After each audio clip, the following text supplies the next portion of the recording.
Welcome back. Now, at the height of the COVID-19 pandemic, schools resorted to online lessons, but now most have returned to normal schooling.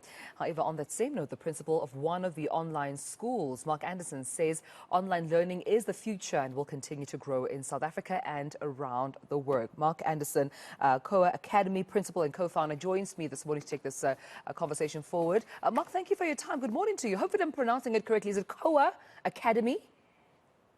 Good morning, Tamila. That's exactly right. COA Academy. Perfect. And you believe that online learning is the future, not only for South Africa, but, that trend definitely going around the world? Absolutely. I think I'd probably adjust it slightly and say online learning is definitely a part of the future of South African education. Yeah. How has it grown, Mark, do you think? From when it was first, introduced from obviously in-person learning to the, what we've experienced with COVID-19 and to date? Yeah, Jamila, I think one of the things that's important to recognize is that online learning in South Africa has actually been around for quite a while, well before COVID. And I think what COVID did was accelerate the sort of appetite and desire for online learning in South Africa. It certainly wasn't for everyone. And I think certain schools that were forced into the position of online learning experienced negative outcomes. But those online schools which were set up specifically for the online space have actually thrived in the last few years. Yeah, and I know you are probably of the argument that it also offers unparalleled access to a wider range of learning experiences, right? How so, Mark? When one would say we are so used to in-person learning, we feel that in-person learning has more experiences than sitting behind either your laptop or your computer. How does online learning actually provide that experience? Absolutely. It's a fantastic question. And I think one of the pitfalls of thinking about online learning is thinking of it as a like-for-like replacement for in-person learning. And it's not. They're very different things. Schools that have taken the physical traditional model and tried to replicate it on a screen have found a real sense of disengagement.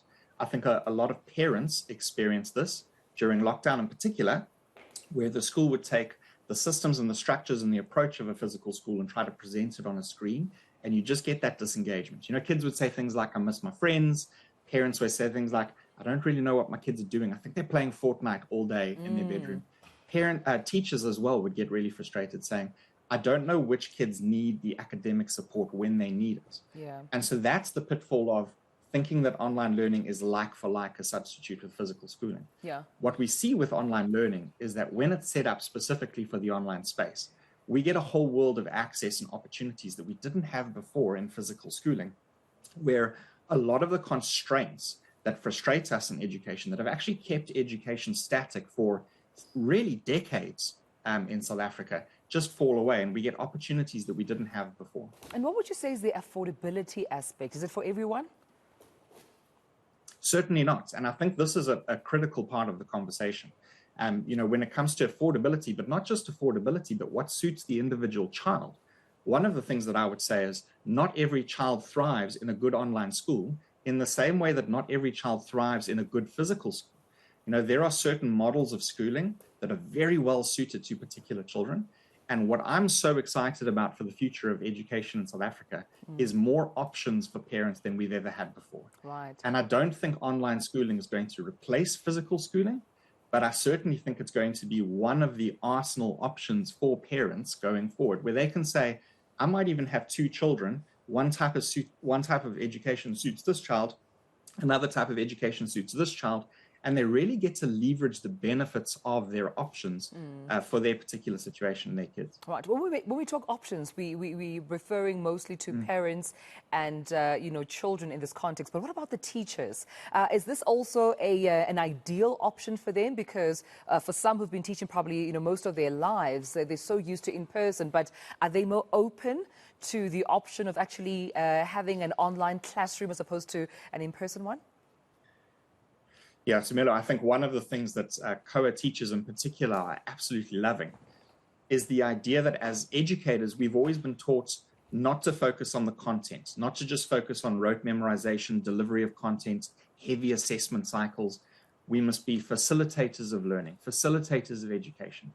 And at COA, what we've been able to do thanks to our 8-person pods, is really transform the teacher from somebody who's very focused on content into somebody who's very focused on the individual child. So we're able to put kids onto individualized timetables where every child has their own timetable, and they're working through content on underlying courses and platforms that let them move at their own pace, focus on their strengths, mitigate their challenges, and the teacher then comes along and really does what they were trained to do, which is facilitate that process and really focus on the individual child.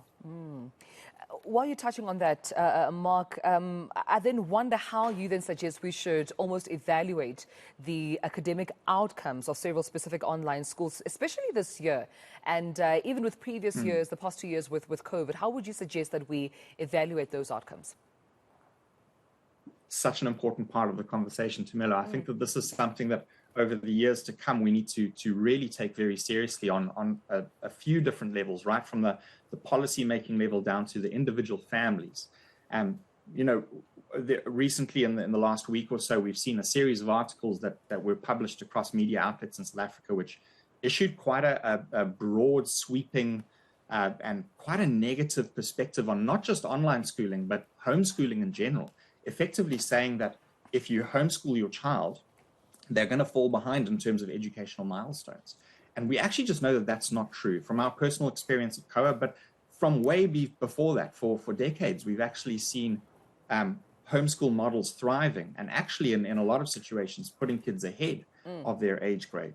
And so we know that there's no one standard of education in South Africa in terms of physical schoolings, traditional schools. No, not all physical schools in South Africa are equal. The same is true in South African online schools. Some have fallen into the pitfall of dragging that traditional model onto a screen. Others, unfortunately, have prioritized business growth over academic standards. And we're starting to see those online schools fail and fall. And that's not a bad thing in the long run for South African education, because we want high standards. Absolutely. We really want online schools in South Africa that have thoroughly thought through what they're doing, designed it specifically for the online space. And then, Tamila, what you brought up there is critical. The school has to be doing rigorous monitoring and evaluation. They have to be accountable for the sort of academic delivery that they're producing. And part of that is going to come from the school themselves, saying what measures are we going to put in place to monitor and evaluate our own performance. But we're also hoping in South Africa to see legislation moving forward that's more flexible, more robust, decentralized, that really can hold online schools accountable for what they're doing in the online space.